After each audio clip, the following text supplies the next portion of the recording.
कांग्रेस ने हमेशा देश को तोड़ने की बात कही है और समाज में क्षेत्र, भाषा, जाति, धार्मिक आधार पर जो नफ़रत का बीज बोने का काम किया है। कांग्रेस की काली करतूतों से देश की जनता और हम सब लोग वाकिफ़ हैं। कांग्रेस ने पहले देश विदेश में देश का अपमान करती रही, देश को बदनाम करती रही, लेकिन अब भारतवासियों का अपमान करने लगी है। वर्तमान परिप्रेक्ष्य में कांग्रेस के नेता राहुल गांधी जी और उनके गुरु, उनके राजनीतिक सलाहकार, उनके अंकल सेम त्रिपोदा ने जो वर्षों से कांग्रेस की ओवरसीज सेल के अध्यक्ष भी रहे हैं, देश के 140 करोड़ लोगों पर नस्लभेदी और रंगभेदी टिप्पणी की है। सेम अंकल ने कहा कि दक्षिणी भारत के लोग अफ्रीकन जैसे दिखते हैं, नॉर्थ ईस्ट के लोग चीनी जैसे दिखते हैं, पश्चिमी भारत के लोग अरब जैसे दिखते हैं और उत्तर भारत के लोग अंग्रेज़ जैसे दिखते हैं। ये केवल सेम त्रिपुरा का बयान नहीं है, बल्कि पूरी कांग्रेस पार्टी की जो सोच है वो इसमें कहीं ना कहीं प्रदर्शित होती है। लोकसभा में कांग्रेस के नेता अधीर रंजन चौधरी ने भी सेम त्रिपुरा के बयान का समर्थन किया है। वैसे भी सेम त्रिपुरा ऐसे कुछ नहीं बोलते, बल्कि वो कांग्रेस की नीति जो भी है मूल उसका उसे ही उजागर करते हैं। सेम त्रिपुरा का इस्तीफ़ा एक महज पॉलिटिकल ड्रामा है। मैं आप सब लोगों के माध्यम से कांग्रेस के नेतृत्व से मांग करता हूं कि क्या वो कांग्रेस पार्टी के लोग सेम त्रिपुरा को कांग्रेस से बर्खास्त करने की हिम्मत दिखाएंगे।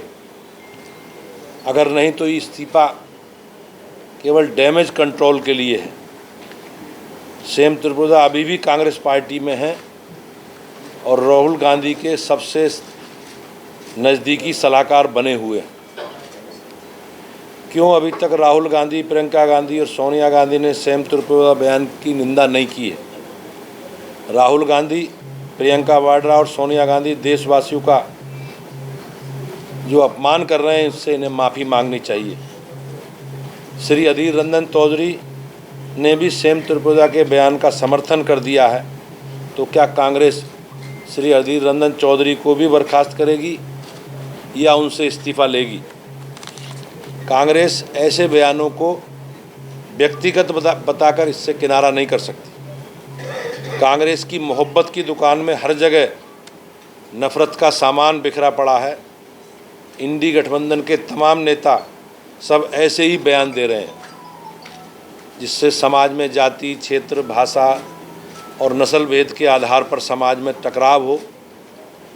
और इस प्रकार के टकराव की अपेक्षा हमेशा कांग्रेस करती रही है। कांग्रेस का एक नेता देश तोड़ने की बात करता है, दक्षिणी भारत को शेष भारत से अलग करने की मांग करता है, तो कांग्रेस उसे लोकसभा का टिकट देती है। कांग्रेस के नेता और तेलंगाना के मुख्यमंत्री उत्तर दक्षिण को लेकर समाज में नफ़रत पैदा करने का बयान देते हैं। स्वयं श्री राहुल गांधी उत्तर दक्षिण के लोगों को बांटने की बात करते हैं। समाज को बांटने की इनकी मानसिकता रही है। इनकी राजनीति दुकान इसी से चलती है। इनके पास कोई मुद्दा नहीं। कांग्रेस ऐसे ही लोकसभा का टिकट देती है जो जेएनयू में देश विरोधी नारे लगाने वालों का समर्थन करते रहे हैं। कांग्रेस के नेता और महाराष्ट्र विधानसभा में प्रतिपक्ष के नेता शहीद हेमंत करकरे को लेकर कहते हैं कि आतंक की कसाब की गोली से नहीं मरे थे, तो पंजाब के पूर्व मुख्यमंत्री चन्नी जी आतंकवादी हमलों को ड्रामा बताते हैं।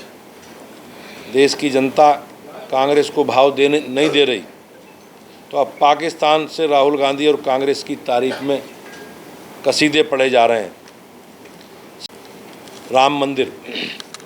राम मंदिर पर भी सैम अंकल ने कहा, राम मंदिर रामनवमी जैसी बात आइडिया ऑफ इंडिया को चैलेंज करते हैं। जून 2023 में भी त्रिपुरा ने कहा था कि मंदिर से बेरोजगारी का समाधान नहीं होगा। मंदिर और राम जन्मभूमि दिया जलाओ, यह मुझे परेशान करता है। यही बात कांग्रेस और इंडिया अलायंस के लोगों को भी परेशान करती है। वे रामलला की प्राण प्रतिष्ठा में नहीं आए और आज तक मंदिर का विरोध करते रहे हैं और सनातन को भी गाली देने का काम इन लोगों ने किया है। सैम त्रिपुरा ने 2 महीने पहले कहा था कि संविधान में BR अम्बेडकर से ज़्यादा पंडित नेहरू का योगदान था और सैम त्रिपुरा आरक्षण का भी विरोध करते रहे। कांग्रेस पार्टी तो यही कहती है कि पूरा देश जानता कि बाबा साहब को चुनाव हरवाने के लिए कांग्रेस ने कितने साजिश की हैं। कांग्रेस ने तो बाबा साहब को अपने शासनकाल में भारत रत्न तक देने का काम नहीं किया। आरक्षण का विरोध कांग्रेस के नेता करते हैं और कांग्रेस के लोग इस पर दूसरों पर इसका आरोप लगाते हैं। सैम त्रिपुरा ने कहा था कि ऐसे हमले जब पुलवामा का हमला हुआ तो सैम त्रिपुरा का बयान आया कि ऐसे हमले होते रहते हैं। बम्बई में 8 लोग ने हमला किया, उसके लिए पूरे पाकिस्तान को जिम्मेवार ठहराया नहीं जा सकता। जो उस समय मुंबई पर 2008 में आतंकवादी हमला हुआ था, इसके बारे में वो कहते हैं। इसकी सज़ा पूरे पाकिस्तान को क्यों दी जा रही है? कांग्रेस तो यही करती रही है। कांग्रेस के तमाम नेता जवानों के सर्जिकल स्ट्राइक और एयर स्ट्राइक पर सवाल उठाते हैं और पाकिस्तान को क्लीन चिट देने का काम करते हैं। तभी तो पाकिस्तान से राहुल गांधी और कांग्रेस पार्टी के लिए जोरदार बैटिंग हो रही है। मई 2019 में सैम त्रिपुरा ने 1984 के सिख दंगों पर पूर्व प्रधानमंत्री राजीव गांधी की कथित सम्मिलितता के संदर्भ में पूछे गए प्रश्न के उत्तर में कहा था कि अब है क्या 84 का, हुआ तो हुआ। उन्होंने एक तरह से सिखों के नरसंहार को जस्टिफाई करने का कोशिश की थी। कांग्रेस तो यही करती रही है। आज तक गांधी परिवार ने सिख नरसंहार के लिए माफ़ी नहीं मांगी है और न ही उसके गुनहगारों को कोई सज़ा दिलवाने का काम किया है। उल्टे सिख दंगों में शामिल नेताओं को कांग्रेस पार्टी ने बड़ी बड़ी जिम्मेदारी देने का काम किया है। भारत के मिडिल क्लास को स्वार्थी नहीं होना चाहिए। पिछले चुनाव में सैम त्रिपुरा ने कहा था, देश भर में अगर न्यूनतम आय योजना लागू की जाती है तो इससे थोड़ा टैक्स बढ़ेगा। ऐसे में मिडिल क्लास को स्वार्थी नहीं होना चाहिए और उन्हें बड़ा दिल दिखाना चाहिए। अब कांग्रेस ने अपने मैनिफेस्टो में आर्थिक सर्वे की बात कहकर मिडिल क्लास की संपत्ति को हड़पने का प्लान सामने रखा है। वैसे भी कांग्रेस मिडिल क्लास पर ज़्यादा टैक्स लगाकर मिडिल क्लास को दंडित करने की मंशा कांग्रेस पार्टी की रही है। आप धन्यवाद।